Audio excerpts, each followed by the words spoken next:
नमस्कार फ्रेंड्स, मेरा नाम बबलू वर्मा।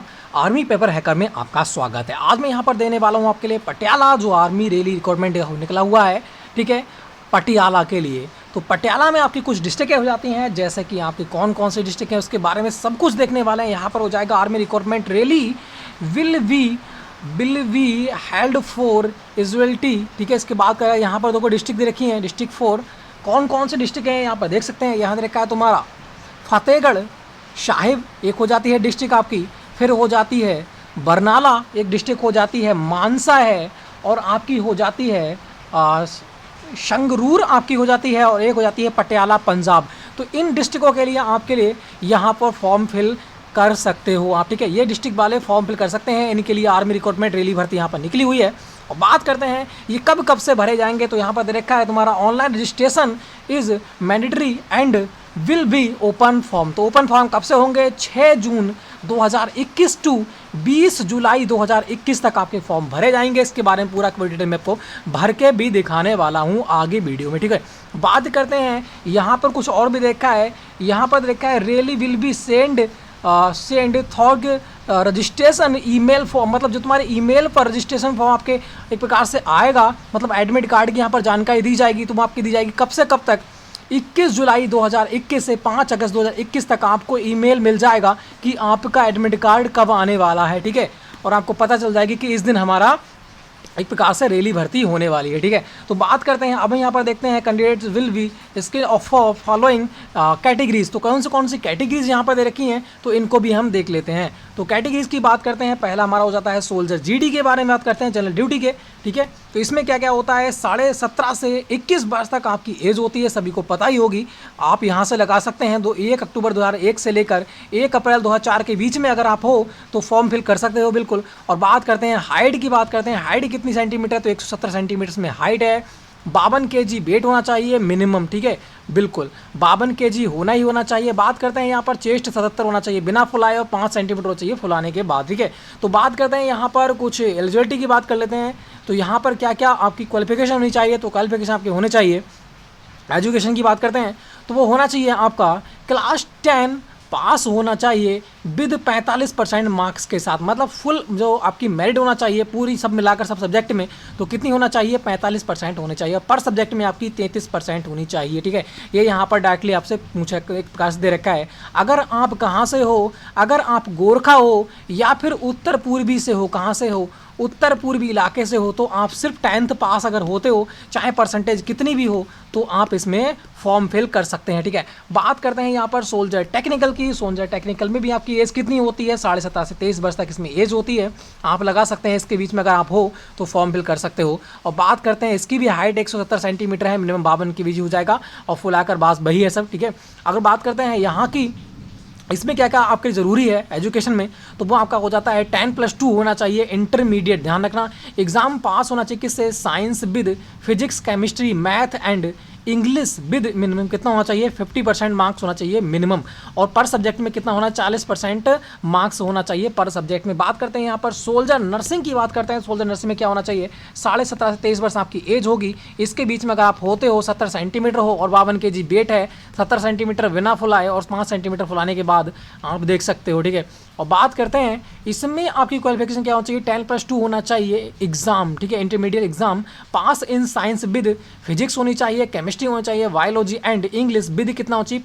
50% मार्क्स सभी में टोटल मिलाकर होना चाहिए। और पर सब्जेक्ट में कितना होना चाहिए? 40% मार्क्स होना चाहिए। या फिर या कह सकते हैं या क्या होना चाहिए? इंटरमीडिएट होना चाहिए पास, साइंस होना चाहिए with physics chemistry botany zoology and English आपके साथ है, और 50% मार्क्स हैं, और पर सब्जेक्ट में आपके 40% हैं, तो आप फिल कर सकते हो, जो आप कह सकते हैं ZBC, ठीक है, बिल्कुल।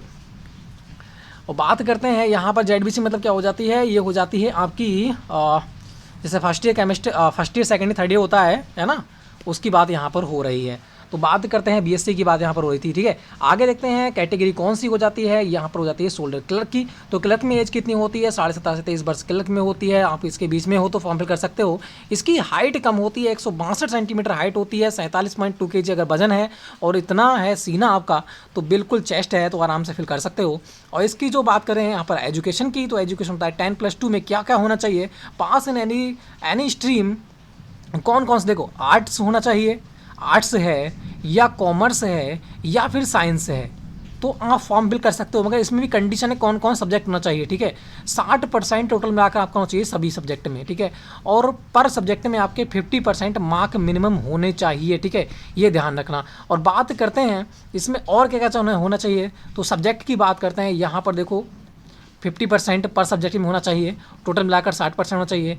इंग्लिश कंपलसरी है, मैथ्स, मैथ्स में या मैथ्स हो आपके पास, या फिर अकाउंटेड हो, या फिर हो जाता है जो आर्ट साइड में लेते हैं बुक्स कीपिंग, तो या वो होना चाहिए आपके पास। अगर ये सब है तो आप, और 10+2 आपने कर रखा है, तो आराम से क्लर्क में, सोल्जर क्लर्क में फॉर्म भर सकते हैं, ठीक है। तो बात करते हैं आगे, देख लेते हैं और कौन कौन से हो जाते हैं। CBSE बोर्ड तो सब है, कुछ नहीं है, ठीक है। अगर आप हो तो आराम से फिल कर सकते हो। और बाकी ये सारा की सारा आपने पढ़ाई, ये तो सब वही है जो आपने पढ़ा होगा कभी, ठीक है। और बात करते हैं यहाँ पर क्या दे रखा है, देखो इसको देख लेते हैं, ये वेरी वेरी इंपॉर्टेंट बन जाता है यहाँ पर, ठीक है। यहाँ पर देखते हैं स्पेशल फिजिकल स्टैंडर्ड, इसके बारे में देखते हैं इसमें क्या क्या देखने को आपको मिल सकता है। अगर यहाँ से हो तो आपको छूट भी मिलती है।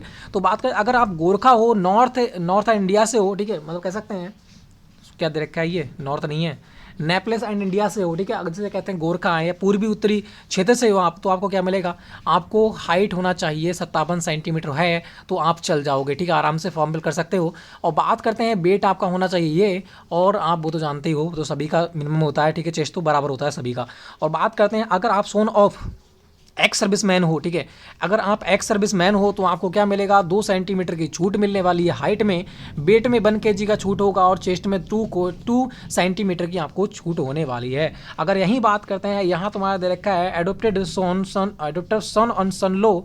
इन लॉ ऑफ ए बार, अगर आप किसी भी, मान सकते हैं कोई बार में शहीद हो जाता है, कोई युद्ध में शहीद हो जाता है, तो उसकी पत्नी है, उसकी जो पत्नी होती है, ठीक है, उसकी पत्नी होती है, उसकी पत्नी का या तो कह सकते हैं दत्तक पुत्र, ये जो है दे रखा है सन, है ना, सन मतलब दत्तक पुत्र की बात हो रही है। अगर उसका पुत्र नहीं है और उसने कोई गोद पुत्र ले रखा है, कोई गोद पुत्र ले रखा है, तो भी वो फॉर्म फिल कर सकता है, जो गोद पुत्र ले सकता है, ठीक है, वो फॉर्म फिल कर सकता है। और उसको भी 2 सेंटीमीटर की छूट दी जाएगी, तुम्हारी हाइट में 1 सेंटीमीटर की केजी में, और 2 kg की सीने में। और बात करते हैं अगर पत्नी है और उसका कोई बच्चा नहीं है, सिर्फ बेटी है, सिर्फ कौन है, बेटी है, और बेटी का कोई पति है, बेटी का कोई पति है, मतलब इस पत्नी का कौन हो जाएगा, जो बार में शहीद हुआ है, उस पत्नी का दामाद है, अगर कोई है ना, दामाद है, वो भी फॉर्म फिल इसमें कर सकता है। उसके लिए भी 2 सेंटीमीटर की छूट हाइट में दी जाएगी, और 1 सेंटीमीटर की केजी में दी जाएगी, 2 सेंटीमीटर सीने में, उसके लिए छूट दी जाएगी। दामाद भी इसमें फॉर्म फिल कर सकता है, ठीक है, दामाद, ध्यान रखना, दामाद भी फॉर्म फिल कर सकता है। मगर होना कौन चाहिए, कोई वार में जो पत्नी होती हैं, विधवा पत्नी होती हैं, बार में शहीद हो जाते हैं, उनकी विधवा पत्नी के लड़की के पति जो होते हैं उन्हें दामाद कहते हैं, ठीक है, तो वो फॉर्म फिल कर सकते हैं इसमें, उनको भी छूट यहाँ पर दी जाएगी, ठीक है। बात करते हैं यहाँ पर क्वेश्चन स्पोर्ट्स मैन की, यहाँ पर बात करते हैं, तो इसमें देख लेते हैं क्या क्या दे रखा है। सारी डिटेल में बता रहा हूँ, एक मैंने कम से कम 2 घंटे रीड करता हूँ, पर उसके लिए 2 घंटे बहुत ही आराम से पढ़ता हूँ, उसके बाद ही आपको समझाता हूँ जो जो आपके लिए यूजुअल होता है, जो आपके लिए बहुत ही इंपॉर्टेंट होता है। यहाँ बात करते हैं, इसको देखो, यहाँ दे रखा है तुम्हारा represent state at the senior junior national level and have, अच्छा उसके बाद में बात कर रहा है ये, यहाँ पे कह रहा है तुम्हारा, अगर आप विश्वविद्यालय में, अगर किसी विश्वविद्यालय, जैसे कि कह सकते हैं काशी विश्वविद्यालय है, ठीक है, अगर किसी विश्वविद्यालय में अगर आपने किसी खेल प्रतियोगिता में भाग लिया है, और आप 6ठे नंबर तक रहे हो, किसमें, 6ठे नंबर तक रहे हो, और आपने कोई पदक जीता है, तो आपको छूट यहाँ पर मिलती है, 2 सेंटीमीटर की हाइट में मिलेगी, 3 kg की छूट मिलेगी, 5 सेंटीमीटर सीने में छूट मिलने वाली है। अगर आप किसी विश्वविद्यालय में खेल पदक में 6ठे स्थान तक रहे हो और आपने कोई पदक जीता है, तो आपको यहाँ पर छूट मिलने वाली है, ये वाली, ठीक है, ये वाली छूट मिलने वाली है। फिर बात करते हैं लास्ट नेक्स्ट को, देखो यहाँ देखा है रिप्रेजेंट कॉलेज यूनिवर्सिटी, अगर आप किसी कॉलेज या यूनिवर्सिटी से कहीं आपने एक प्रकार से 4थे स्थान तक, किसी यूनिवर्सिटी से आपने 4थे स्थान तक रह सकते हैं ना, 4थे स्थान तक, यहाँ पर चौथा होगा, ठीक है, 4थे स्थान तक अगर आपने कोई भी पदक जीता है ना, कोई पदक जीता है, तो भी आपको क्या मिलेगा, सो यूनिवर्सिटी के हिसाब से जाते हैं, स्टेट लेवल के हिसाब से जाते हैं ना, यूनिवर्सिटी होते हैं, कॉलेज लेवल से जाते हैं जब हम किसी सिटी, किसी डिस्ट्रिक्ट से, ठीक है। तो अगर आप डिस्ट्रिक्ट में चौथे स्थान तक रहे हो तो आपको ये छूट मिल सकती है, ठीक है। ये डायरेक्टली आपको लिख रखा है। बात करते हैं रिप्रेजेंट स्टेट, अगर स्टेट तक आपने क्वालिफाई किया है, ठीक है, कोई गेम में सिलेक्ट हुए, आपने पदक जीता है, तो भी आपको ये कंडीशन मिलेंगी, ठीक है, ये छूट मिलने वाली है। और बात करते हैं रिप्रेजेंट डिस्ट्रिक्ट, अगर आप डिस्ट्रिक्ट लेवल तक अगर आप खेले हुए हो, ठीक है, तब भी आपको ये कंडीशन यहाँ पर मिलने वाली है। अगर आपको कोई ना कोई पदक मिलना चाहिए तभी ही आपको ये छूट मिलने वाली है, ठीक है। बात करते हैं यहाँ पर, देख लीजिएगा, यहाँ दे रखा है स्टेट की बात हो गई यहाँ पर, ठीक है, डिस्ट्रिक्ट की बात हो गई और इंटरनेशनल की बात हो गई, सारे के सारे हो गए। स्टेट एंड नेशनल लेवल, ठीक है, नेशनल लेवल का गेम खेला हो या फिर गेम ऑफ स्टेट जो होता है उसके बारे में खेले हो, ठीक है, या खेलो इंडिया में कभी पदक जीता हो, जो खेलो इंडिया होते हैं हमारे, है ना, खेलो इंडिया में पदक जीता हो, खेलो इंडिया में, तब भी आपको क्या मिलेगी भाई, ये छूट मिलने वाली है, ठीक है। तो ये आपका बहुत ही इंपॉर्टेंट होता है। अगर आप इस चीज़ से कोई ना कोई आप परे हो, ठीक है, इस चीज़ में सॉरी परे नहीं, अगर आपने इस चीज़ में कोई ना कोई पदक जीता हो तो आपको ये छूट मिलने वाली है, ठीक है। इसलिए आपसे कहता हूँ, आप किसी ना किसी विद्यालय में, या विद्यालय में हो, विश्वविद्यालय में हो, तो आपको भाई खेल में बिल्कुल रुचि होना चाहिए, ठीक है। और बात करते हैं इनकी भी कंडीशन है, इसकी भी क्या है भाई, इसकी भी हो जाती है कंडीशन। क्या क्या कंडीशन है, ये सिर्फ 3 साल तक ही वैलिड है। कितने, 3 साल अगर आपके लिए हो गए हैं या इससे ज़्यादा हुए हैं तो आपके लिए वैलिड नहीं है। अगर 3 साल के अंदर आप हो, ठीक है, तभी आपके लिए ये छूट मिलने वाली है, ठीक है। सिर्फ 3 साल के अंदर ही छूट मिलेगी। अगर 3 साल से आप ऊपर निकल गए हो और ये सर्टिफिकेट आपके पास हैं तो आपको ये छूट नहीं मिलने वाली है। कंडीशन डायरेक्टली आपको यहाँ पर दे रखी है, आप पढ़ सकते हो इसके लिए, ठीक है। The sport certificate score why, ठीक है, आप देख सकते हो यहाँ पर 3 ईयर्स ये दे रखा है। फॉर्म द, ठीक है, एक्सपेक्टेड डेट यहाँ पर दे रखा है, पढ़ सकते हो, ठीक है, सारा की सारा। आगे देखते हैं, बहुत ही डिटेल में पढ़ रखा है, बहुत ही आराम से पढ़ रखा है मैंने, ठीक है। अब यहाँ पर देखते हैं, यहाँ पर मिलेगा आपको फिजिकल फिटनेस टेस्ट के बारे में दे रखा है कि 1600 मीटर दौड़ है तो क्या होना चाहिए। अगर फर्स्ट ग्रुप में है तो 5 मिनट 30 सेकंड में मारोगे, सेकंड ग्रुप में होए तो 5 मिनट 31 सेकंड से लेकर 5 मिनट 45 सेकंड तक मारोगे, ठीक है। मार्क्स की बात करते हैं, फर्स्ट ग्रुप में मारोगे तो 60 मार्क्स दिए जाएंगे और सेकंड ग्रुप में मारोगे तो 48 मार्क्स दिए जाएंगे, ठीक है। पुल की बात करते हैं, जो पुष्प हमारे होते हैं, ऊपर वाले पुष्प जो होते हैं, ठीक है, उनकी यहाँ पर बात हो रही है। अगर आप 10 मारते हो तो आपको 40 मार्क्स मिलने वाले हैं, 9 मारते हो तो 33 मार्क्स मिलेंगे, 8 मारते हो तो 27 मार्क्स मिलेंगे, 7 मारते हो तो 21 मार्क्स मिलते हैं और 6 मारते हो तो 16 मार्क्स मिलते हैं। और बात करते हैं 9 फीट की जो आपकी डिच होती है, खाई होती है, वो तो आपको क्वालिफाई करना है। और जो आपकी होती है बिग जंप होती है, हाई जंप जो होती है, उसको भी आपको क्या है, क्वालिफाई करना है। दोनों के दोनों क्वालिफाई, तो ये तो क्वालिफाई कंडीशन होती है, ये तो करना ही करना है, नहीं करते हो तो आप क्या है, फेल हो जाओगे, ठीक है। और क्या दे रखा है, मेडिकल टेस्ट के बारे में ये तो सब हो ही जाता है, ठीक है। फिर क्या दे रखा है, एडमिट कार्ड, ये तो सब हो ही जाएंगे जब आएगा तो, ठीक है, ईमेल पे आ जाएगा। और एनसीसी छूट बात करते हैं, ये तो सभी को पता ही है एनसीसी में क्या क्या होती है ना, एनसीसी सर्टिफिकेट है तो ये सब माफ हो जाएगा, बाकी 20 नंबर मिलेंगे, ये तो सबको आपको पता ही है, ठीक है।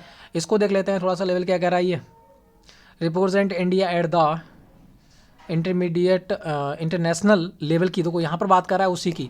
अगर आप इंटरनेशनल लेवल तक आप खेले हुए हो तो आपको 20 मार्क्स मिलने वाले हैं, ठीक है। और बात करें स्टेट लेवल के खेले हुए, state level the junior senior अगर अपने नोबेल प्राइज़ कोई जीता है, सॉरी नेशनल प्राइज़ अगर कोई जीता है तो आपको 15 मिलेंगे, है ना, 15 नंबर मिलेंगे। यहाँ देखा है, कॉलेज यूनिवर्सिटी से अगर आपने कोई पदक जीता है तो आपको कितने मिलेंगे, 10 नंबर मिलेंगे, जो आपने बताया था मैंने उससे पहले, ठीक है। उसी की यहाँ पर कंडीशन फॉलो कर रहा है बस। यहाँ पर देखो रिकॉर्ड में represent state the national level की बात करता है। नेशनल लेवल में अगर कोई पदक जीता है आपने, ठीक है, खेलो इंडिया की बात कर रहा है तो आपको 10 नंबर मिलने वाले हैं। और यहाँ देखो डिस्ट्रिक्ट लेवल की बात कर रहा है तो 5 नंबर मिलेंगे, सब पढ़ लेना ये, ठीक है, बाकी मैंने पढ़ के आपको बता ही दिया है।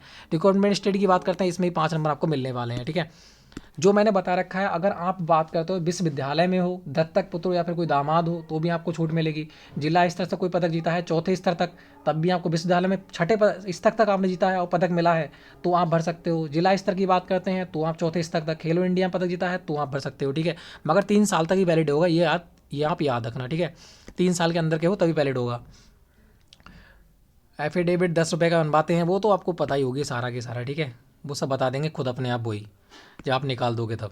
कोविड-19 ये तो आपको करवाना पड़ेगा ही, ठीक है, कि आप पॉजिटिव हो नेगेटिव हो तभी वहाँ पर जा सकते हो भाई। दे रखा है इसके बारे में। और क्या है, ये है फॉर्म ऑफ द एफिडेविट, अच्छा एफिडेविट वाला है, ये तो उसी टाइम वही भरवा देंगे, ठीक है। और क्या दे रखा है इसमें, और देख लेते हैं भाई, ठीक है। ये कोविड-19 के बारे में रखा है, ये फॉर्म आपको फिल करवाना पड़ेगा और अपनी वो ले जानी पड़ेगी, ठीक है। ये बाकी सब बेकार है। तो जितना मैंने इंपॉर्टेंट चीज़ आपको बता रखी है, ठीक है। तो फ्रेंड्स बस अगर आप इसके अंदर आप पढ़ते हो, ठीक है, तो आप फॉर्म फिल कर सकते हो आराम से, और बिल्कुल डरने की कोई ज़रूरत नहीं है। कोई प्रॉब्लम हो तो बिल्कुल कमेंट बॉक्स में लिख सकते हो और मुझसे पूछ सकते हो, ठीक है फ्रेंड्स। तो वीडियो अच्छी लगी तो लाइक करना है, शेयर करना है, चैनल करो सब्सक्राइब फटाफट, ठीक है। चैनल को सब्सक्राइब करो, शेयर जरूर करना है, ठीक है। थ्री लोगों में, वो ये कहते हैं ना कि सलमान खान ने कहा था कि पर बंदे को 3 लोगों में क्या करना है भाई, इस बंदे को पे 3 में करना है, ठीक है। तो ये क्या है, हमारे लिए चलाता रहना है, ठीक है। अब भी नियम हमारा चलता है ये वाला, ठीक है। तो फ्रेंड्स आपको 3 में करना है, फिर उन लोगों को 3 में करना है, फिर उन लोगों को 3 में शेयर करना है, ठीक है। 3 लोगों से मांगता हूँ, सिर्फ 3 लोगों को शेयर करो, बाकी ज़्यादा को शेयर मत करो, ठीक है। पर बंदे को 3 लोगों को शेयर करना है। तो फ्रेंड जय हिंद, जय भारत।